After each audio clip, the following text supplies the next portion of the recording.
Hi, I'm Captain Adam Morton with the Canadian Army Podcast.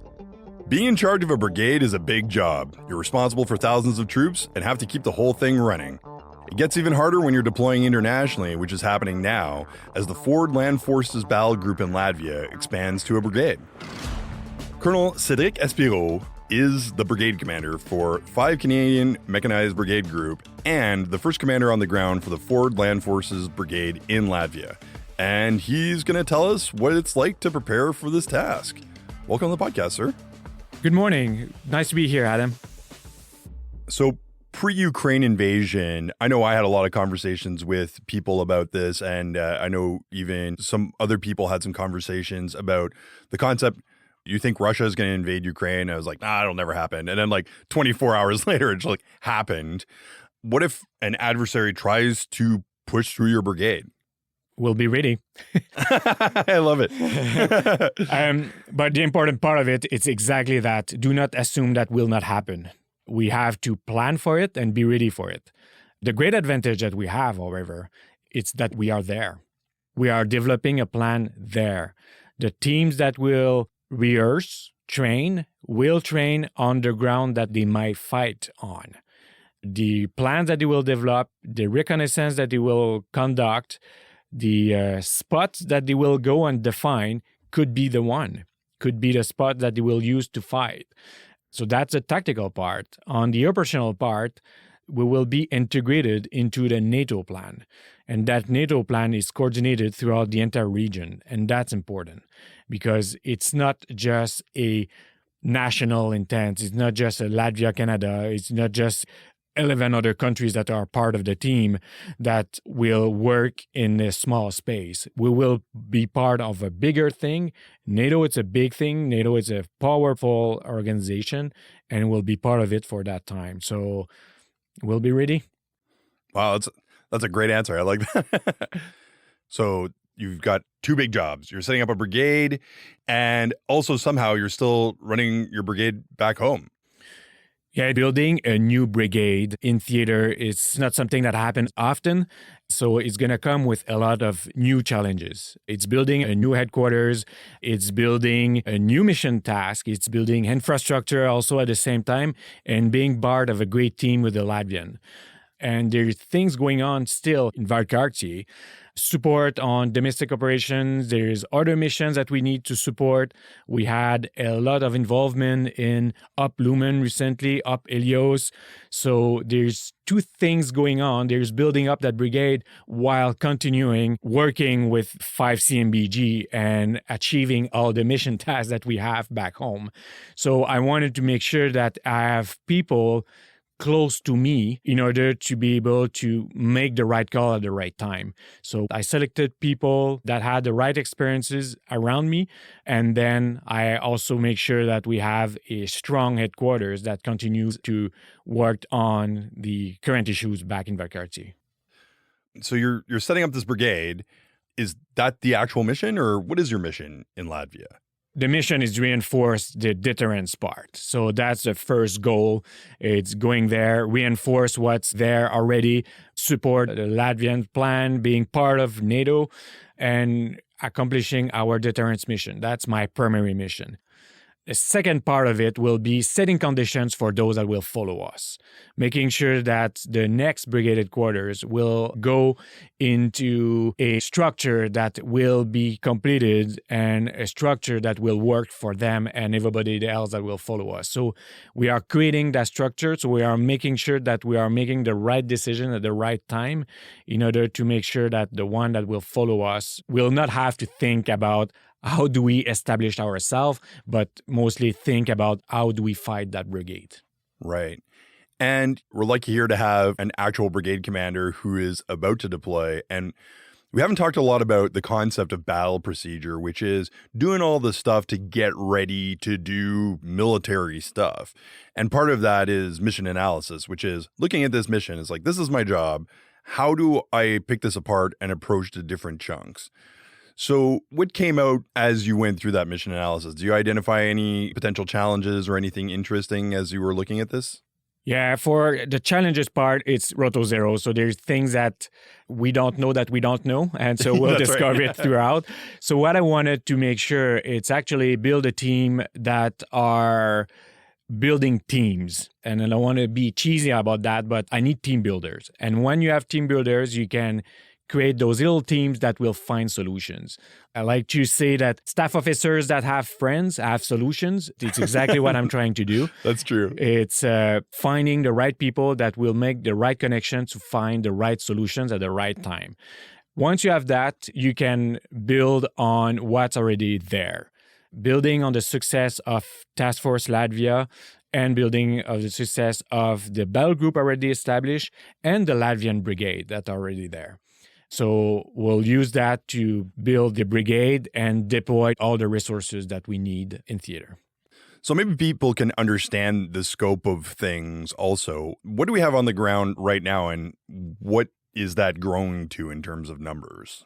So currently in Latvia, we have just over 1,500 people, including our multinational partners. And then when we will deploy the brigade headquarters and the brigade assets and other multinational partners, we will go up just over 3,000 people. You mentioned a Roto Zero, and we actually had an interesting discussion of that before recording. What does that actually mean? Do you care to describe what that means for you in this context? Yeah, it's a great question because usually Roto Zero will be the first one out. But as we know, we already have a battle group there since 2017. We have Task Force Latvia, strong headquarters already deployed there. So what's Roto Zero for us? So Roto Zero for us will be the deployment of a brigade headquarters and also the fact that we will reorganize their headquarters in order to make sure that the assets already deployed, for example, the artillery assets that, as per our doctrine, will usually reside at the brigade headquarters level. Right. And that makes it kind of a Roto Zero where there's going to be new challenges.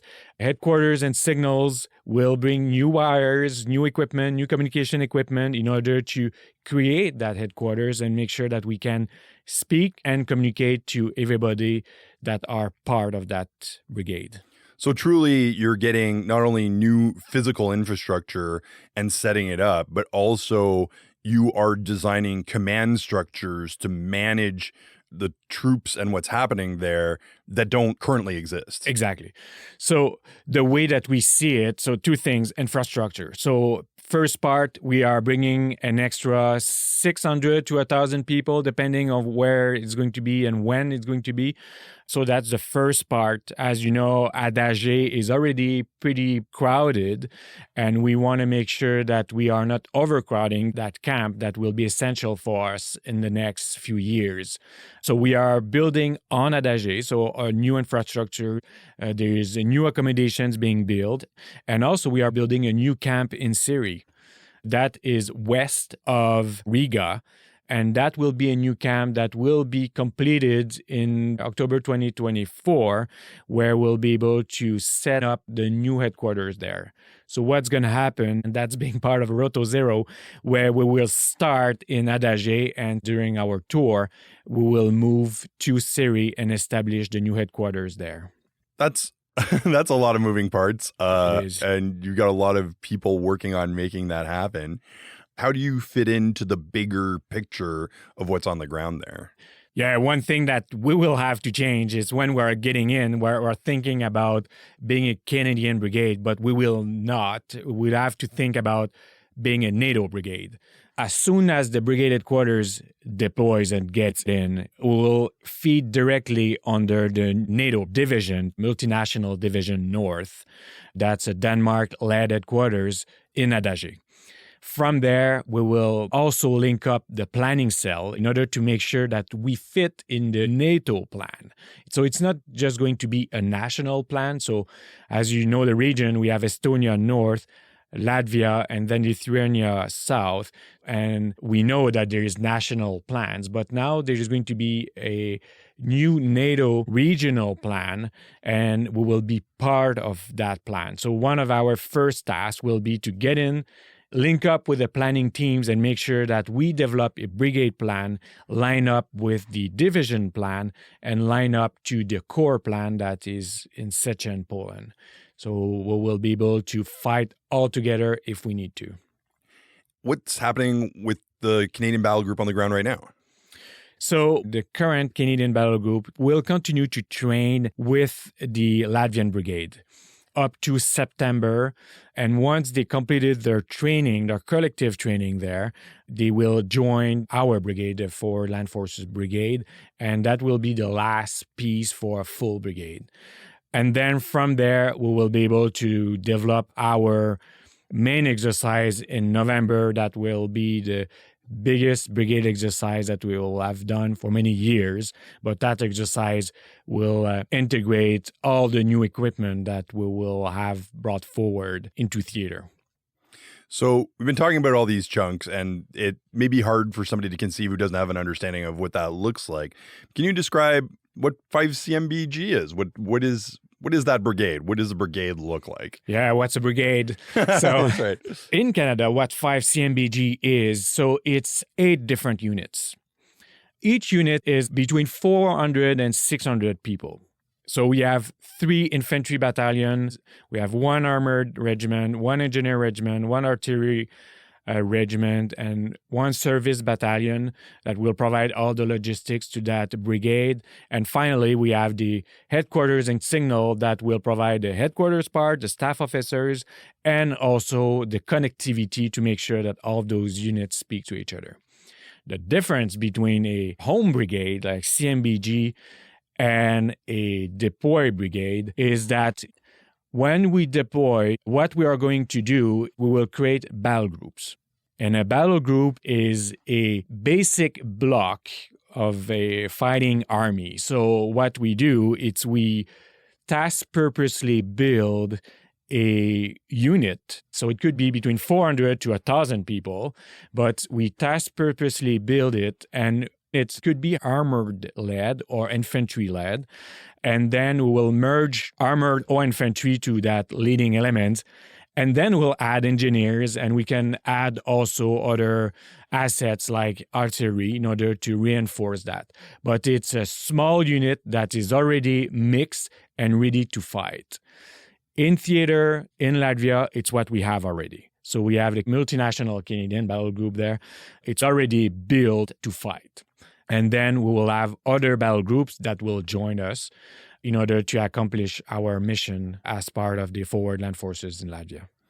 Yeah, and you bring up a really good point because, people back home, maybe somebody who hasn't deployed yet, you spend a lot of time with your respective group, right? Infantry people stay with infantry people, generally speaking, and you don't do a lot of combined stuff. But as you're describing, when you're deployed, everybody's mixed together now. So the structure is notably different. And I'm assuming the reason for that is so that any organization that is potentially involved in combat has access to all the pieces that they could possibly want. Whereas in just having a pile of infantry is great, it's limited in what infantry does. Exactly. And that's, I will say, the difference between an infantry battalion and a battle group. Like, it's ready to conduct a task as required, and we don't have to rearrange the entire organization just to accomplish that task. It's already done, ready, and they train together. So they know each other, they know what they can do for each other, and they know how they can help each other. Now that you have extra pieces to that too, which is also contributing nations, who's coming out to play with us?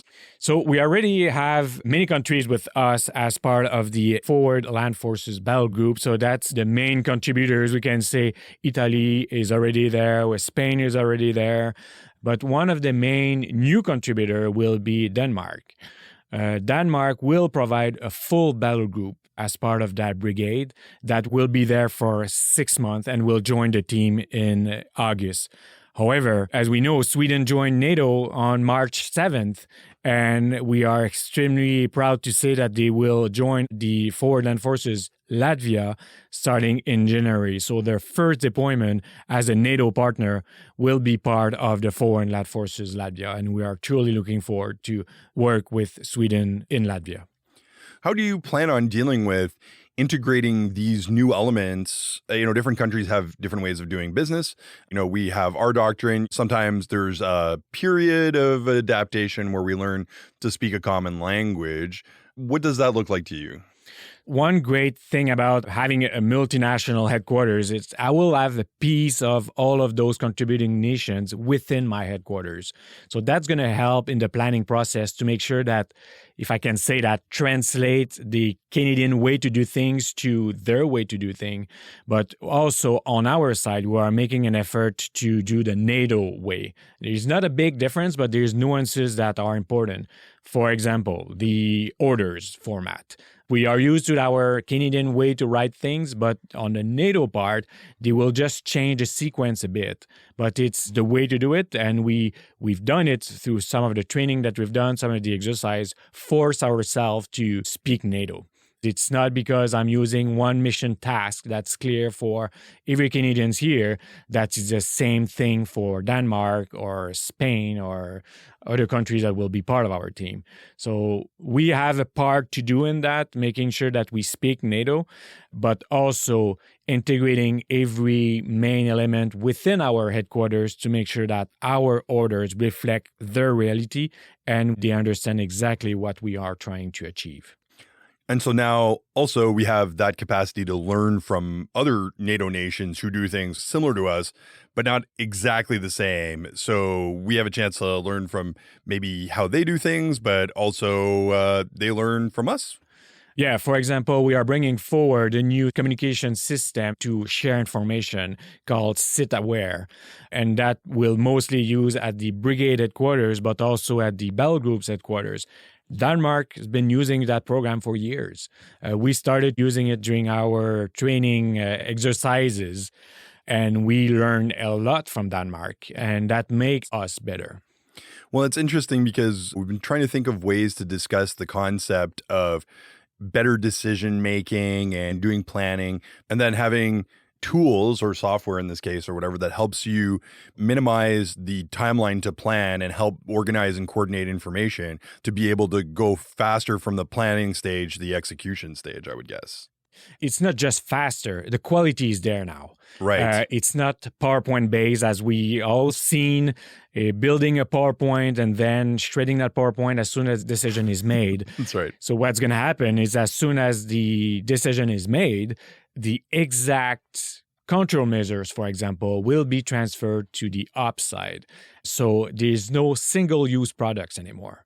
Everything that the planning team thought about and the details they put into their work will be directly transferred to everybody that are part of the brigade. And that program can bring live data so we can actually see the planning work in real time. Hypothetically, you're going to have all the blocks on the ground. You're going to be there. You're going to have multiple nations contributing.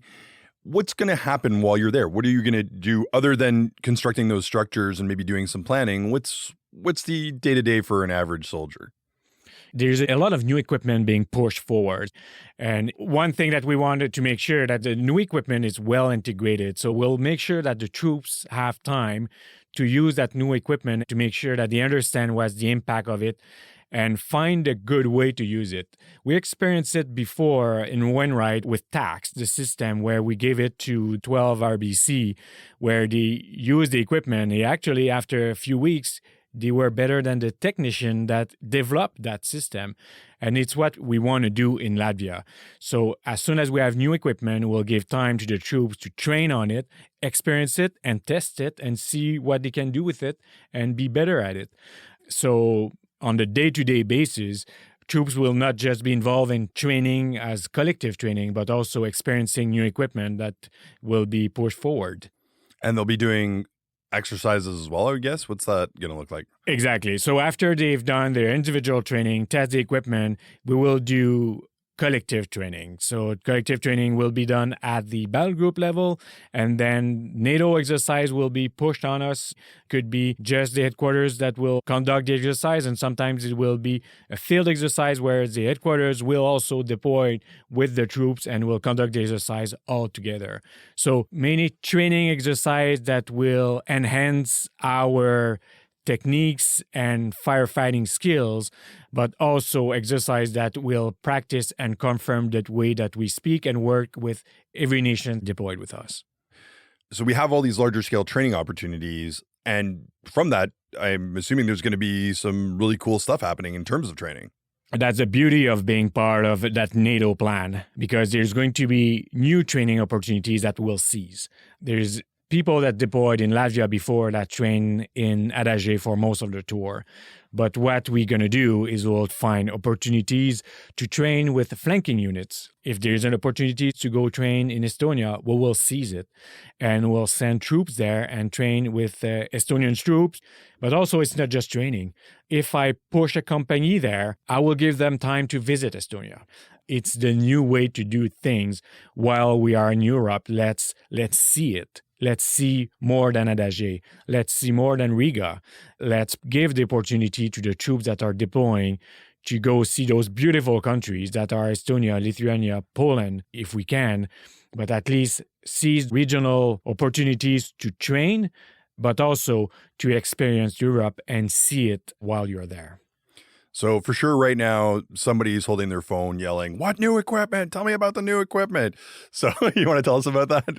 Yeah, so on the individual side, so as you've seen, actually wearing it, there's the new combat uniform coming in. 5 Brigade already started weeks ago signing the new uniform. We also have the new pistol, C22, awesome pistol. And then there's going to be new drones coming in. That will be very interesting. Also, I've seen it a few times. The troops already trained with it. Awesome assets. Also, we'll have air defense coming in a bit later. And we'll have counter UAS also will come into theater. So new equipment, new communication equipment that's going to help us maneuvering brigade headquarters as dispersed as we can while being able to share the information. So new technology brought forward, new equipment, and there's other pieces that will come in. But one thing that's going to be interesting also for the troops, it's the fact that the equipment will not sit in Canada. The equipment, as soon as we get it and it's ready, it will be pushed forward. And so there's pieces that the troops will only have access when they are in Latvia. I just want to highlight the dispersed headquarters idea because there's been a lot of philosophical conversation around the headquarters recently about the idea of either a centralized headquarters or a dispersed headquarters. What is the value of a dispersed headquarters? I like to go back to doctrine often. That's right. Yeah. There's many things written in doctrine that we forgot about. And when we go back to our books, we say, oh, yeah, it does exist. So one of the functions that we have to do is protection. How do I protect my headquarters? And there's many ways to protect the headquarters. We can create a bubble, as we've seen in Afghanistan. The way that we were protecting the headquarters, it's being underneath a bubble. Radar bubble with other assets that was protecting the headquarters. So in this case, being centralized, tight, and big was the way to do it. That was the way to protect the headquarters. In Latvia, it's different. And as we learn in Ukraine, it's better to be dispersed. So that's the way that we protect the headquarters. And it's not just protecting command, but it's to make sure that we create a resilient headquarters. So if something happens to one of the parts, the rest of it can function. So dispersed headquarters is just another way to protect the headquarters with the tools that I have at this time. There's many articles being written at this time on dispersed headquarters around the world. And it's not just to be able to sustain a strike, but it's also to how we camouflage ourselves, like how do we hide in that transparent battlefield where everybody knows where everybody is from satellite views, or be able to use electronic warfare to see how communications are being transmitted throughout the battlefield. So how do I hide my brigade headquarters with transmissions and also hiding the view, the satellite view, and also how do I make sure that I'm resilient? So dispersed headquarters, it's one of the answer, but it's not all of it. We need to think about protection as a whole. And as a brigade commander, I need to take everything in consideration to make sure that I'm able to be a resilient headquarters and be able to command and control throughout the operation. It's one army. And for those that know how the reserves fit into the whole picture, it's not a separate group of people explicitly, but have you given any thought to how the reserves fit into this plan? Well, reservists are essential in this plan. We saw the success of integrating reservists at the right time in Afghanistan. Yeah. We were able to sustain Afghanistan because of the help of the reservists. It's sustaining operation forward. So that's one thing. Second thing, it's to also find or expose people, reservists, to what Reg Force is and provide them an opportunity to join the team. And you know what? After a tour, the level of expertise is the same. We don't see any difference between a corporal coming from 1st Vendu and a corporal coming from 6th Vendu. That is a reserve unit. And we want to maintain and keep that quality soldier within the Reg Force. So if there's opportunities and exposure to reservists, we will make that happen. We have great success at the 2nd Division. We changed the way to do things. We used to just have a block of positions designed for reservists and say, okay, they will do force protection. Yeah, that's right. The classic. Yeah, but it's not the best task for anybody, actually. So what we've done is first, we ask all the reservists within 2nd Division who is available to deploy and when. And that's an important question because reservists have a life. They have a different life. They go to school, they have a real job, and they are doing something different. So we got a survey out, we got many answers, and we developed the plan based on availability of the troops. We said, okay, this person is available in January 2024. Actually, I have time to train them and make them a live driver. I have some people available later. Okay, there's other tasks, other positions that are require less specific training or qualification. So we task tailor, I will not say reservist position, like brigade position, and make sure that it's transparent for everybody. I have reservists everywhere. It's not just force protection. And they are throughout the battle groups, throughout the brigade headquarters, throughout Recce Squadron, artillery, logistics. So I was able to take reservists from every unit within the division. And you know what? They will feel like part of the full team. It's not just a group of reservists together. They are part of the Reg Force and they are throughout the brigade. And so far we are over 20%, and I'm looking forward to see how many people that will stay part of that team because I need new people within the brigade and I need great people. And hopefully there's reservists that will want to join the brigade after the tour.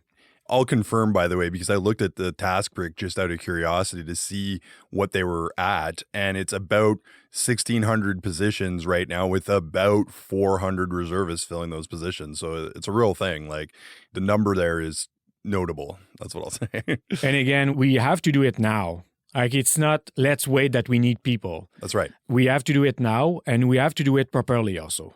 Because if that 21% that we have did not enjoy their experience, did not learn, or were treated as only reservists for the tour, they will not come back. And that's not sustainable. It's a one army thing. We need to do it together and we need to appreciate the help of people that will actually take time off their work. They will put their school aside for a year to be part of that great thing. So obviously, because it's a brigade, we're not rotating out a whole brigade in one shot, and it's probably different chunks at different times, but roughly how long are people going to be spending on the ground?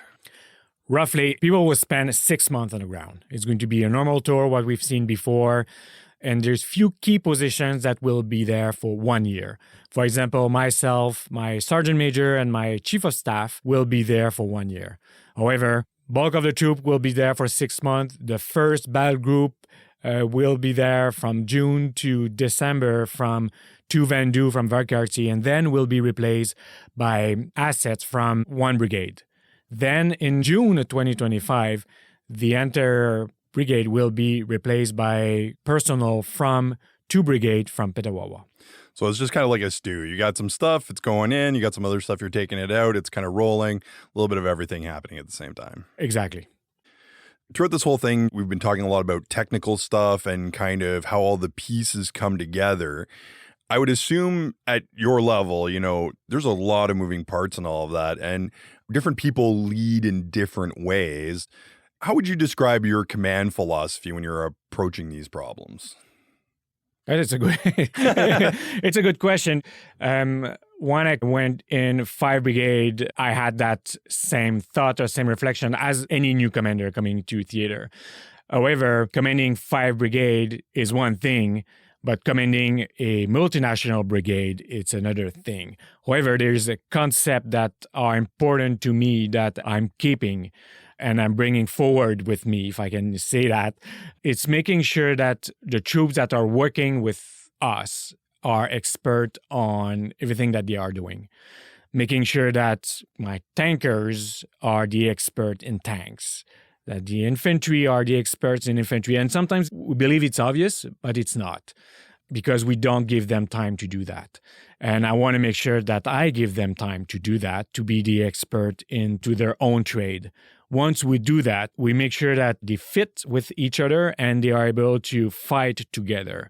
So to bring the expertise and trusting each other in order to conduct the exercises or the fight together, and they understand what they are doing. So for me, it's extremely important to see a brigade is not 4,000 individuals. It's not 10 companies. It's not 8 units. It's one brigade. One brigade together is extremely strong, and everybody enable each other, and everybody as part of that brigade makes the brigade itself extremely strong. So we start at every level, but to make sure that we give them time to be an expert in what they do, and then we build together in order to be able to fight a brigade, exercise a brigade. And we can see, like, when we apply that approach, again, Afghanistan is a great example, is people come back with that level of expertise, and it has a follow-on or a lingering effect that people transmit that expertise and learn those lessons and pass them on. And then it has like an ongoing impact on a lot of the trades as a whole on how to do things better. Yeah. And people are learning from that. Like, if you spend your entire life as part of the armored regiment, you will not understand how better you can be if you're working with infantry, and vice versa. You will not understand what's the artillery firepower until it's actually being used in front of you. That's right. So working together in theater create links and understanding that's hard to understand, but we need to do it and experience it together. And every expertise merged together makes something incredibly strong and nice to see. I recently had a discussion with somebody when we were talking about leadership within an organization. There's the human side where it's like how you connect with people and, you be yourself, like Adam Orton, human being versus Captain Adam Orton. And also connecting with the people that you work with, where sometimes, regardless of how human you want to be, you're a representative of your organization and as a higher leader more so. And sometimes you have to connect with humans as a human. With a big deployment like this and all of this stuff, there's a lot of leadership weight on your shoulders, obviously. How do you manage the human side of being a normal person and connecting with your troops while they're on deployment? You need to be yourself. Like, you are not a commander because you've been somebody different throughout your years. You've been chosen for what you've done before and not for exactly what you are now or what you could be. So there are things that you need to be yourself. One thing that's important for me, it's to trust my team. It's to enable them to do their job. Because if I do not trust them, I will want to do what they are doing or check everything that they are doing. And if I do that, I will not be able to command properly and take time to reflect on what needs to happen later. So trust for me, when we talk about mission command, it's one thing. But sometimes we need to reflect on what mission command is, but it's all based on trust. And trusting your troops, trusting your commanders, trusting your key staff is essential to make a brigade work. Because as a commander, you don't have time to do everybody's job. You need to do your own job and let everybody else do their own job within their own expertise. And make sure that they are able to do it and give them the tools to be better at what they do. But in order to be better at what they do, you have to give them the space to do it. But it's all based on trust. I really like that. That's a really good answer, because I feel like mission command in particular, which is the act of basically delegating and trusting your subordinates that they just do the job that you told them to do, is a really powerful tool that a lot of people don't understand and is really useful. And sometimes technology is going to go against that. because as a commander, I can see what section number 1 can do. And it's easy for a commander to want to move section number 1. But, Yeah, that's right. but it's not my job to do it. And I need to realize that and making sure that I give the space to any commanders that are part of that to do that and let them go. Well, thanks so much for being on the podcast. I really appreciate it. Thank you for giving me the time. It was a great opportunity. All right. Well, that was Colonel Cédric Espero, who is the Brigade Commander at 5CMBG and the future commander on the ground of the Forward Land Forces Brigade in Latvia. And I'm Captain Adam Morton for the Canadian Army Podcast. Morton, out.